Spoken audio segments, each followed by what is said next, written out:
E o renomado cientista Gary Nolan, um dos indicados a ganhar o Prêmio Nobel de Medicina há alguns anos sobre a sua pesquisa em câncer, e que há muitos anos também pesquisa casos de militares que tiveram encontros com OVNIs e tiveram danos cerebrais, além de pesquisar materiais provenientes de OVNIs, agora tem olhado aí o cérebro dos psionicos, pessoas que dizem ter contatos com OVNIs e a possibilidade de fazer evocações desses OVNIs, o chamamento desses OVNIs para perto de si. Vamos ver um pouquinho da entrevista aí do Gary Nolan falando sobre essa atividade psionica e esse estudo que ele está fazendo na região do Putamen. The question you ask about, can you enhance? That is part of a discussion in the group, and I won't talk for other people who could talk it better than me.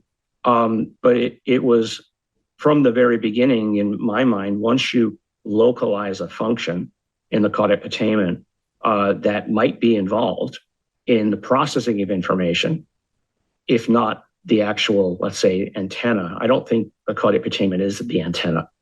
I think it's a processing function, and that the information is somehow, if it's real, impinged across the brain, and then it's coordinated in the caudate putamen, and that's actually what caudate putamen does with senses. It takes all your senses, incorporates them into a structure downstream of executive function that says, this is what I need to do. And then unconscious functions that say, react to that flash of light, or react to that leopard about to leap out of the bushes at me in a subconscious way, processes it and says, here are the movements and things that you need to do relative to your emotional and memory state. That's for real. That's what the caudate putamen is involved with in what we call intuition. But as I was thinking about it, it became kind of obvious to me that if you needed to place a coordination of the information that might come as an additional sense, or a sense that we don't understand, it was still going to have to go through the same routing system. There's no need to evolve a whole new system if you've already got one in place onto which you can overlay the same kind of information. So that obviously, you just need to be paying attention to even lay literature, that there are ways that you can stimulate the brain from the outside, whether that's via drugs that change the nature of how nerve pulses operate.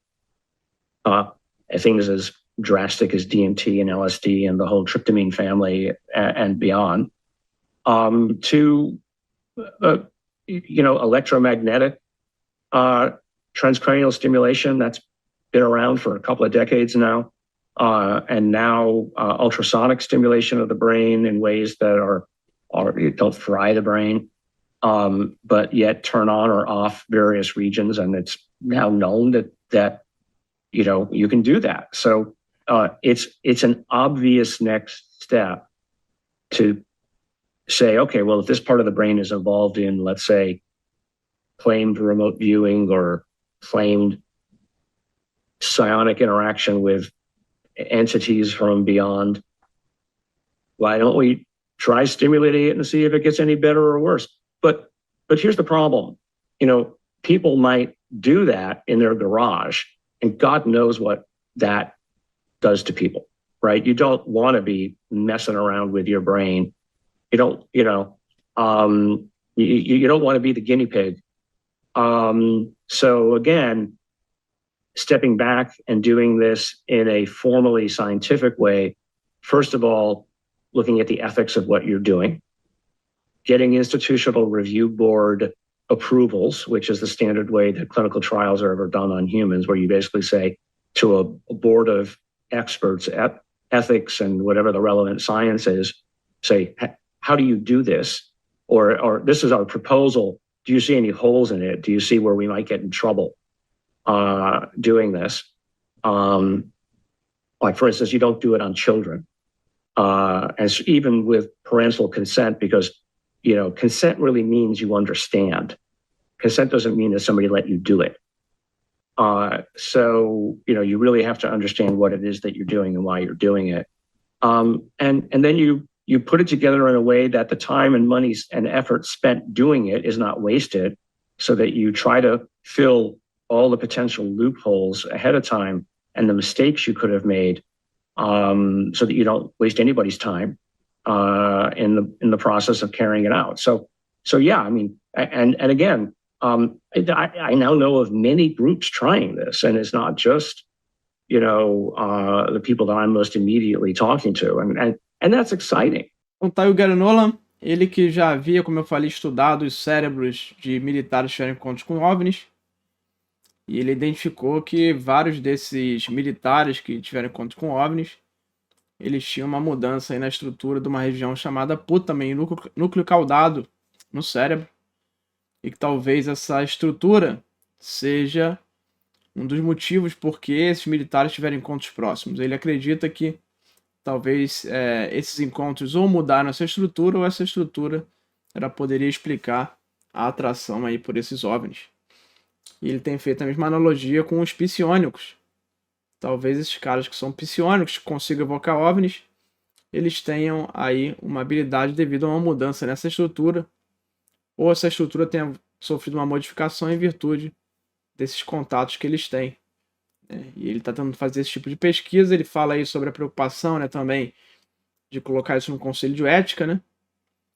Você está fazendo estudos com pessoas que estão atraindo uma coisa que pode danificar o cérebro delas, de alguma forma. Você não sabe, né? Porque ele sabe que no passado, sim, várias pessoas tiveram esses encontros e tiveram danos cerebrais próximos. A gente vê isso, inclusive, na Operação Prato, né? Várias pessoas, inclusive, que eu visitei lá no Pará, tiveram problemas após encontros com OVNIs, receberem feixes luminosos ou encontros com esses OVNIs próximos, né? Então é uma coisa que tem que tomar cuidado, a gente não sabe ainda onde isso pode chegar, e o Gary Nolan toca bem nesse assunto.